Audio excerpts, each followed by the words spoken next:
ایک سوال جو بہت اہم پوچھا گیا ہے دورہ حاضر میں، ایسا ہو رہا ہے کہ جانور تول کے حساب سے خریدے جا رہے ہیں منڈیوں سے، تو کیا قربانی کے جانور کو تول کے حساب سے خریدنا یہ درست ہوگا؟ اس سلسلے میں ہمارے یہاں علماء کرام میں اختلاف ہے، کیونکہ یہ دور جدید کا مسئلہ ہے۔ ہر دور میں یعنی آج تک ایسا ہوتا رہا ہے کہ بعض چیزیں گن کر فروخت کی جاتی ہیں، بعض چیزیں تول کر فروخت کی جاتی ہیں، اور بعض چیز اپنی ہی قیمت کے اعتبار سے فروخت کی جاتی ہے، یعنی اس میں نہ گنتی کا اعتبار ہوتا ہے اور نہ ہی تول کا اعتبار ہوتا ہے۔ ظاہر ہے کہ جانور اسی جنس میں شامل ہے کہ جس کی اپنی قیمت ہوتی ہے۔ اگر دو جانور ہیں تو گنتی کے اعتبار سے فروخت نہیں ہوتے کہ بھئی دو جانور کے اتنے نہیں، بلکہ ظاہر سی بات ہے کہ دو جانور ہیں تو بتایا جاتا ہے کہ بھئی یہ ایک اتنے کا ایک اتنے کا ہے، ہاں دونوں لوگے تو اتنے لگا دوں گا میں،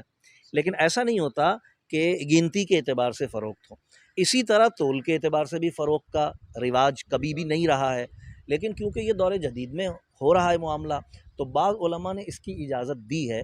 کہ اس میں کوئی قباحت نہیں ہے اگر تول کے بھی، کیونکہ ہم ایسا دیکھ رہے ہیں کہ بعض علاقوں میں ایسا بھی ہوتا ہے کہ وہ چیزیں جو گن کے فروخت کی جاتی ہیں وہ تل کر فروخت ہوتی ہیں۔ جیسا میں نے بھی پنجاب میں سفر کے دوران دیکھا ایسا کہ بعض علاقوں میں آم جو ہیں وہ گن کر فروخت کیے جا رہے تھے اور کیلے تول کر فروخت کیے جا رہے تھے، کینو بھی میں نے دیکھا کہ تول کر فروخت کیے جا رہے تھے۔ تو یہ ظاہر وہاں کا مقامی رواج ہے، تو اب کیونکہ یہ رواج ہمارے یہاں شروع ہو چکا ہے، لہٰذا اس میں بعض علماء نے اجازت دی ہے کہ اگر ایسا کرتے ہیں، لیکن شرط قربانی کی اس میں تمام پائی جانی چاہیے۔ اگر قربانی کی تمام شرائط کے اعتبار سے وہ جانور پورا اترتا ہے تو پھر اگر تول کر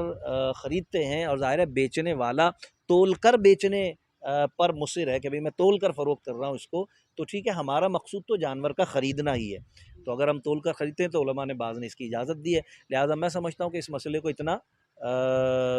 یعنی اہم تصور کر لینا اس اعتبار سے کہ قربانی ہونے اور نہ ہونے کا اس سے تعلق ہو، ایسا نہیں ہے۔ اختلاف ہے، ٹھیک ہے، ظاہر ہے کہ بعض علماء نے اس کی اجازت دی ہے، بعض علماء فرماتے ہیں کہ بھئی کیونکہ یہ ان اصولوں کے خلاف ہے جو بیع سے متعلق اصول و ضوابط فقہ نے مقرر کیے ہیں، تو وہ اس کو ناجائز کہتے ہیں۔ تو لیکن کیونکہ علماء میں اختلاف ہے اور یہ وہ اختلاف ہے جسے رحمت کہا جاتا ہے، لہٰذا جو علماء اجازت دیتے ہیں ان کی اجازت کے پیش نظر اگر لوگ لیتے ہیں اور کرتے ہیں، بہرحال ان کی قربانی جائز اور درست ہوگی۔